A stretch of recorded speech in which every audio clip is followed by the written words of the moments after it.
Alhamdulillah kita udah sampai di tahun 2024. Semoga di tahun ini kita bertambah sehat, bertambah berkah, dan juga bertambah segala-galanya. Hari ini kita ada edisi The Power of Love bersama 3 bestie kita, ada Yeni Susilawati, Sartika, dan Widya Pramesti. Hai Besti, kami dari Universitas Nurul Huda. Universitas Nurul Huda, cerdas berakhlak. Halo, gimana kabarnya Besti-Besti?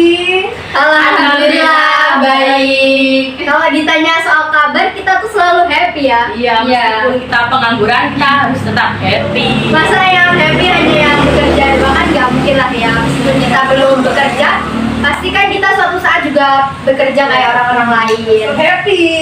Ya, sekarang kita waktunya masih pelajar. Senang-senang. Ya, happy. Kalau berarti apa sih kegiatan kalian selama liburan di rumah ataupun kemana? Ada rencana nggak? Gimana nih kehidupan sehari-hari kita? Kalau yang pasti ya, kita itu harus bantu orang tua ya. Kalau aku membantu orang tua ke sawah nunggu pagi agar gak dimakan sama burung. Kalau dimakanin burung mungkin rugi ya nanti. Iya, pendapatan panen itu bisa berkurang. Kalau aku sih setiap hari juga cuma di rumah ya bersih-bersih gitu. Kan ibu kan udah ke ladang, aku kan udah gak bantu ke ladang, kan harusnya di rumah udah bersih. Kalau ibu dateng tuh rumahnya udah bersih. Kan kalau kita kan udah gak bantu, masa di rumah juga kita kan gak bantu. Berbahan. Iya, tapi ya setelah beres-beres juga pasti rebahan sih. Semua orang tuh pasti kesehariannya tuh ada rebahannya. Tapi kalau malam hari tuh saya selingi membaca buku sih. Ya nggak hilang-hilang banget sih pelajaran selama kuliah kemarin gitu. Buku apa sih yang kamu pelajari pas biasa kamu baca itu? Sering aku baca itu buku karya Bapak Henry Guntur Tarigan itu yang tentang menyimak itu. Aku suka banget pelajaran Ibu Hermi Fitriani. Kak Sartika apa sih kegiatan selama libur? Kalau saya sih di rumah ya, beres-beres rumah sih paling nomor 1 itu ya. Tapi kalau habis beres-beres rumah itu aku bantu bapak ke ladang, ngobat karet, terus ngambilin karet itu, getah-getah karet itu. Ya bantu-bantu lah, kasihan juga kan bapak kalau di kalau di ladang sendirian. Karena kan sebagai anak tuh kita juga harus berbakti ya, jangan terus menyusahkan gitu. Kita harus membantu orang tua tuh semampu kita lah. Masa enggak sama sekali gitu. Udah kuliah dibayarin, Iya. masih mau bantuin. Iya. Kan kasihan. Apa cuma beres-beres rumah, kan itu juga bentuk kita membantu orang tua gitu. Tahu dong apa sih pengalaman kalian pertama kali PKKMB?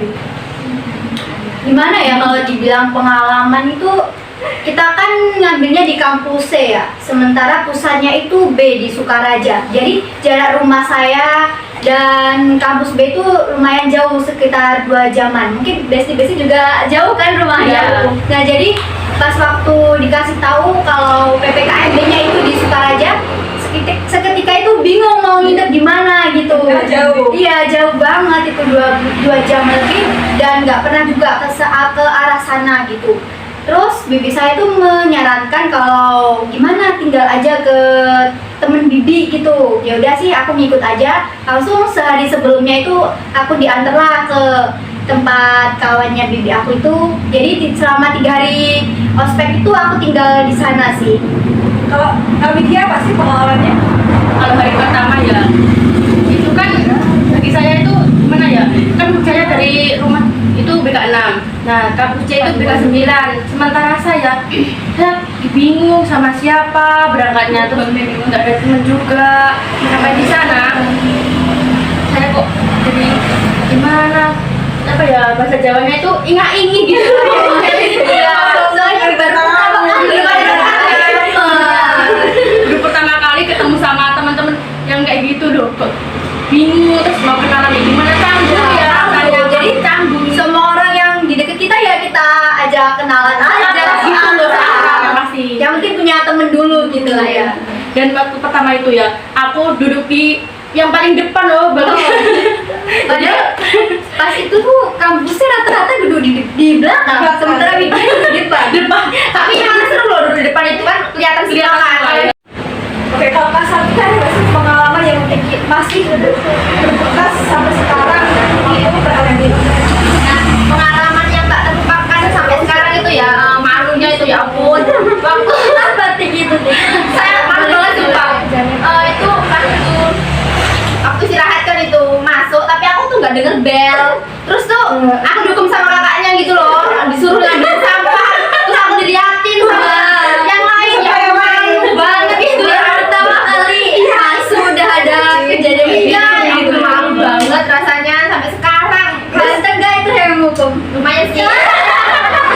Itu sendirian gak sih pas ngambil sampah sendirian atau pas ada teman? Enggak sih, masih ada teman, jadi nggak malu-malu Oh, banget.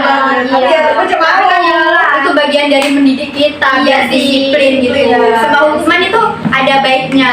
Iya, Untuk benar, kita benar, gitu ya.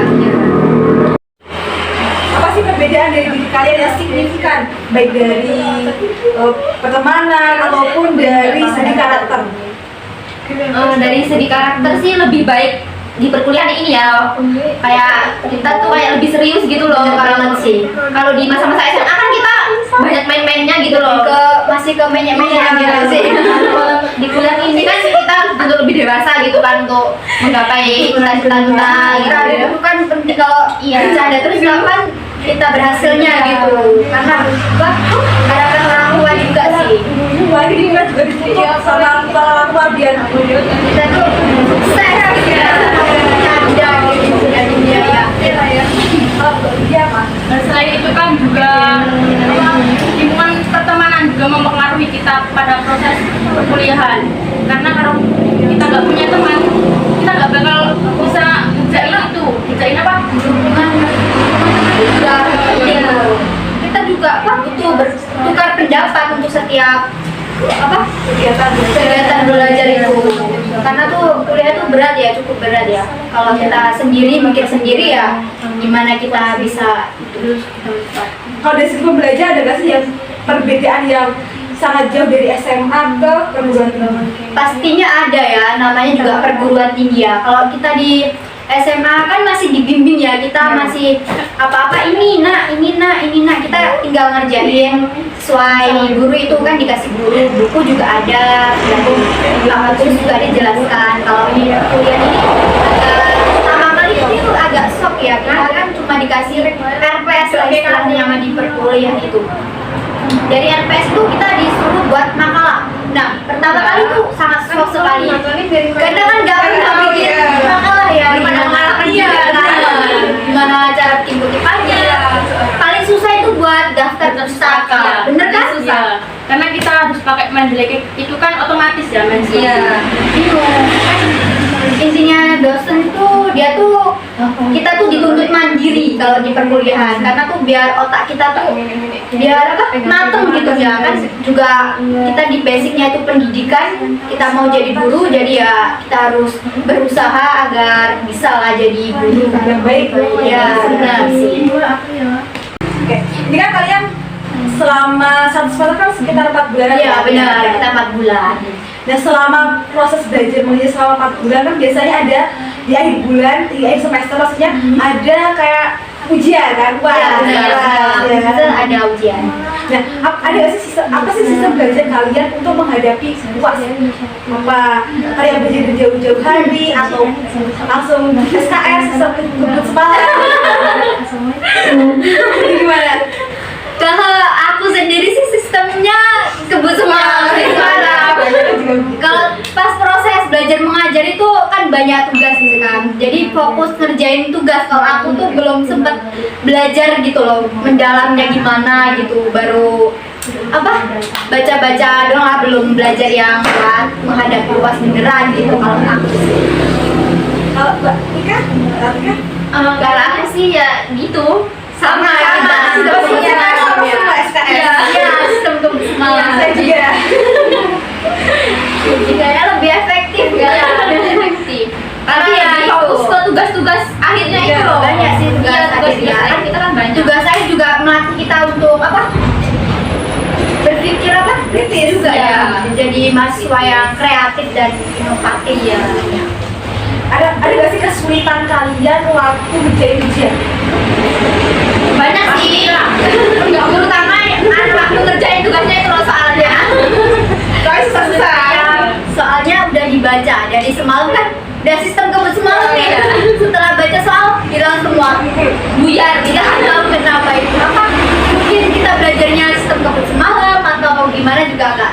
Tapi yang lebih panik lagi ya, kita belajarnya A, yang muncul malah B. Iya, Ya Allah. apalagi kalau waktunya itu udah mepet. Apa? Rekan-rekan mahasiswa yang lain udah ngumpul semua jadi tambah blank, tambah lupa semua. Jadi panik dan kita pelajari ya.